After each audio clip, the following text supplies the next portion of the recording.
Hello everyone, ओम नमः शिवाय, जय भोलेनाथ। कैसे हो आप सब लोग? मैं आशा करूंगी कि आप सब लोग बहुत अच्छे होंगे। सोलर एक्लिप्स है, सूर्य पराग है और देखते हैं इस समय जो है एनर्जी क्या हो रही है, कितनी हाई हो रही है। ठीक है। और मैं कहीं ना कहीं हमेशा की तरह जो है आपको कुछ अपडेट दूंगी आपके प्रॉपर सिचुएशन का, और फिर उसके बाद उनकी करंट एनर्जी रीड करेंगे। और इस स्पेसिफिक सिचुएशन में आप ज़रूर जो है, मैं देख लेती हूँ कुछ इम्पॉर्टेंट अगर नोट्स वगैरह यहाँ पे है, डेट ऑफ बर्थ नंबर है तो मैं उसको थोड़ा चूज़ कर लेती हूँ। जैसे कि पहला है फरवरी, मार्च, मई, जुलाई, अक्टूबर और नवंबर। ये कुछ इम्पॉर्टेंट कुछ इम्पॉर्टेंट हो सकते हैं। डेट ऑफ बर्थ हो सकता है, या फिर आपने जब डेट किया तब हो सकता है। कुछ इम्पॉर्टेंट फरवरी मंथ, मार्च, मई, जुलाई, अक्टूबर, नवंबर, ये इम्पॉर्टेंट हो सकता है। और फिर जो है 1 2 3 4 4 5 6 7 8 9 10 11 12 13 14 15 16, एक से लेके 16 तक। ठीक है, तो ये कुछ डेट ऑफ बर्थ हो सकता है आपका, या फिर उनका बर्थ डेट, या फिर डेट ऑफ बर्थ, ऐसा कुछ ज़रूर हो सकता है। ठीक है, तो चलिए, ये अगर रेजोनेट किया, अभी तक मैच किया, तो हम देख लेते हैं कि ग्रह पराग पे जो है क्या हाई एनर्जी यहाँ पे चल रही है आपके रिलेशनशिप के लिए।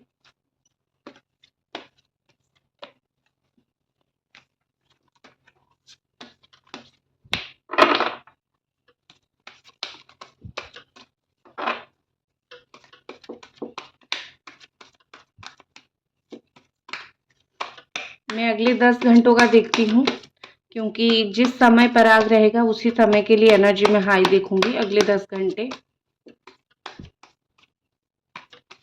प्रभाव क्या पड़ेगा।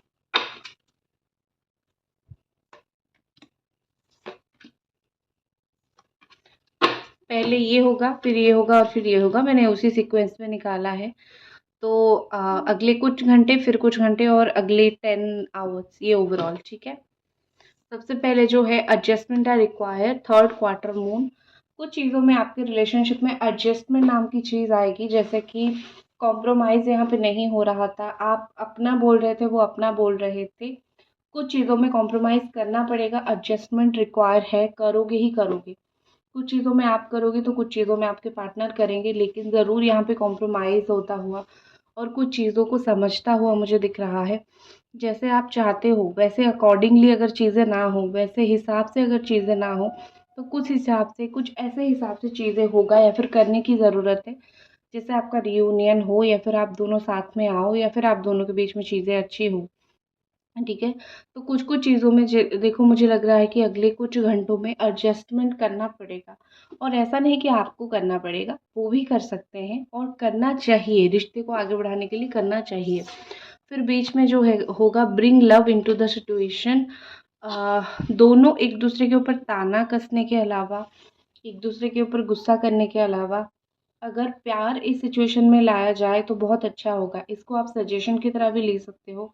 अब आप ये मत सोचो कि मैं तो प्यार दे रही हूँ, मैं तो एडजस्ट कर रहा हूँ या कर रही हूँ, सामने वाला ही कोऑपरेट नहीं कर रहा है, तो ये रीडिंग देख के मेरा क्या फ़ायदा होगा, क्योंकि मैं तो अच्छी हूँ। आप उनके लिए सुनो। ठीक है, अगर आप ये सब कर रहे हो तो ठीक है, आप उनके लिए सुनो कि वो क्या क्या करेंगे तो सही होगा, या फिर ये सिचुएशन अभी क्या डिमांड कर रहा है। कभी कभी परिस्थिति कुछ ऐसा करने के लिए डिमांड करता है कि आप कुछ नहीं कर पाते हो, आपको परिस्थिति के हिसाब से ही चलना पड़ता है। तो ये सिचुएशन के हिसाब से ही आप चीज़ों को लेना। ठीक है, और फिर जो है फाइनल कंक्लूजन। देखो, फाइनल कार्ड मैंने ऑलरेडी, देखो मैंने तो कार्ड्स नहीं देखे थे, ना ही आपने देखे थे। मैंने ये सबसे बॉटम वाला कार्ड निकाला था, और सबसे ऐसा निकाला था मैंने कि लास्ट में क्या होगा, और ये समरी एंड में क्या होगा 10 आवर्स के। और कंक्लूजन कहाँ आता है? शेष में आता है, आखिर में ही आता है। तो देखो, भगवान ने ऑटोमेटिकली दिया है कि conclusion are within reach, full moon eclipse. तो अगर एडजस्ट किया जाए, अगर सिचुएशन में थोड़ा प्यार लाया जाए, तो क्यों कंक्लूजन नहीं होगा? जो भी यहाँ पे होगा वो ऑलरेडी डिसाइडेड है। ठीक है, आप कितना भी रो लो, अगर आपका एक होना लिखा है तो आपका एक होना लिखा है, ये ऑलरेडी डिसाइडेड है। तो आपको रो के कोई फ़ायदा नहीं, खुशी मनाओ। ठीक है, या फिर भगवान के ऊपर छोड़ दो, महादेव के ऊपर छोड़ दो, या आप जिनको मानते हो उनके ऊपर छोड़ दो, ठीक है। तो conclusion are within reach, conclusion बस पहुंचने वाला है, और स्पेशली जो आपके लिए सही होगा वो पहुंचने वाला है। मैं नहीं बोल रही हूँ कि आप जो सोच रहे हो वही होगा, जो आपके लिए सही हुए है वो आपके लिए पहुंचने वाला है। तो आप इस पराग पे जो है, इस ग्रहण या फिर पराग आप जो भी बोलो, इस चीज़ में आप जो है इतना ज़रूर समझ लो कि आपके लिए जो है कुछ ऐसा होगा। ये पराग कुछ कुछ राशियों के लिए ऐसा है कि जो कुछ आपकी हाथ की मुट्ठी में आएगा तो कुछ आपकी मुट्ठी से चला जाएगा, और कुछ ना कुछ इसका रिजल्ट फल जो है ज़रूर मिलेगा, या तो अच्छा मिलेगा या तो बुरा मिलेगा, न्यूट्रल नहीं रहेगा।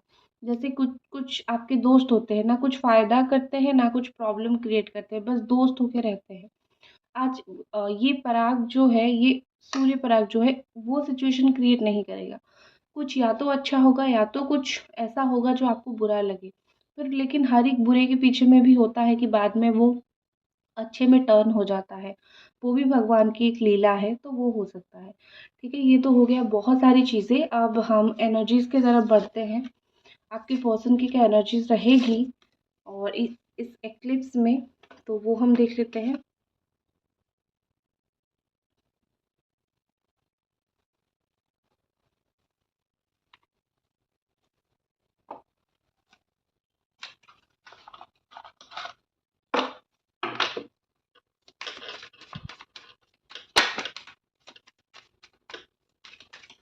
Angels please guide us, divine energy please guide us, please हमें बता दीजिए। 1 2 3 4 5, नंबर 6। 6 नंबर का कार्ड लूंगी आज सारा, क्योंकि 6 नंबर को जो है प्यार को दिखाता है, तो मुझे प्यार की रीडिंग करनी है, तो मैं 6 नंबर तक गिन के लूंगी। 2 3 4 5 6। वीनस को दिखाता है, वीनस की रेमेडी कीजिए, जो मैंने ऑलरेडी बहुत बार चैनल पे दिया है। अगर आपको नहीं पता है कमेंट कर दीजिए, नेक्स्ट रीडिंग में मैं वीनस की रेमेडी लेके आऊँगी। 4 5 6, 1 2 3 4 5 एंड 6। ओके, ये वाला ठीक है। अब मैंने 4 कार्ड लिए हैं, और मैं बिल्कुल नहीं देखूंगी कि कार्ड्स में क्या है, क्योंकि मुझे पूरा भरोसा है जो कार्ड में आया है वो इस रिश्ते में, इस फीलिंग्स में, आपकी किस्मत में वो चीज़ होगी ज़रूर। और मैं क्लैरिफिकेशन कार्ड भी उसी तरीके से ही ले रही हूँ। भगवान को जो देना होगा पहले भगवान दे दे, फिर मैं आपको बता दूंगी, ठीक है। भगवान क्या देना चाहते हैं, वो कौन सा संदेश देना चाहते हैं। ओके, 1 2 3 4 5, नंबर 6, ये रहा इसका क्लैरिफिकेशन कार्ड। 1 2 3 4 5 एंड 6। क्लैरिफाई कर देती हूँ ना। 1 2 3 4 5 6, 1 2 3 4 5 एंड 6। ठीक है, चलो रेडी हो आप लोग, देख लेते हैं।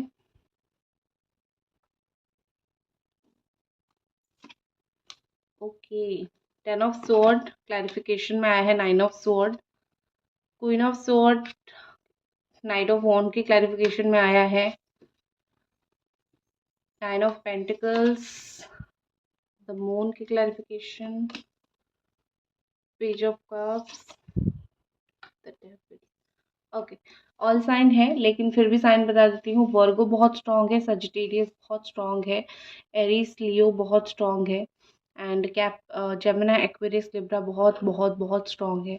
तो आपकी पार्टनर जो है, मैं उनकी चीज़ें बता देती हूँ। आपके पार्टनर यहाँ पे बहुत क्लियरली दिख रहा है कि कैसे वो आपके साथ, उनका जो अटैचमेंट है वो उसको ख़त्म नहीं कर पा रहे हैं, उसको टर्मिनेट, एंड आप जो भी शब्द बोलो, कैसे वो उस चीज़ को नहीं कर पा रहे हैं। क्योंकि मुझे लग रहा है कि आपकी ब्यूटी या फिर आपकी बातें या आपकी एटीट्यूड, यू नो, जो अच्छाई आप में है, जो अच्छाई देख के वो आपके पास आए थे कि मुझे इस चीज़ के लिए ये इंसान चाहिए, मुझे ये इंसान अच्छा लग रहा है।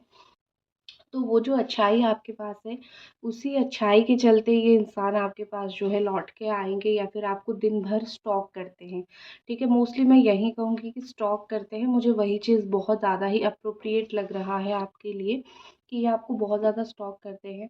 ये अपोलोजाइज़ करना चाहते हैं, माफ़ी माँगना चाहते हैं, ये आपको दूर से देख रहे हैं ना, बात नहीं कर रहे हैं, तो ये जो नहीं हो रही है चीज़ें, अब क्या करें? क्योंकि सिर्फ़ देखने से तो मन नहीं भरता ना, रिश्ता भी चाहिए, बात करना भी चाहिए, एक-दूसरे के साथ इंटीमेट इंटीमेट मतलब बुरे अर्थ में मत लो, इंटीमेट मतलब एक-दूसरे के साथ इंटरैक्शन करना, हाथ पकड़ना, बैठना, कॉज़ी होना, ठीक है? जैसे आप लो, तो वो सब भी करना है। तो मुझे लग रहा है यहाँ पे कुछ लोग तो अपने क्रश के लिए देख रहे हैं कि आपका क्रश आपको अटेंशन दे रहा है या नहीं। तो मुझे लग रहा है कि आपका क्रश जो है वो आपको अटेंशन दे रहे हैं, जो लोग अपने क्रश के लिए देख रहे हैं, ठीक है?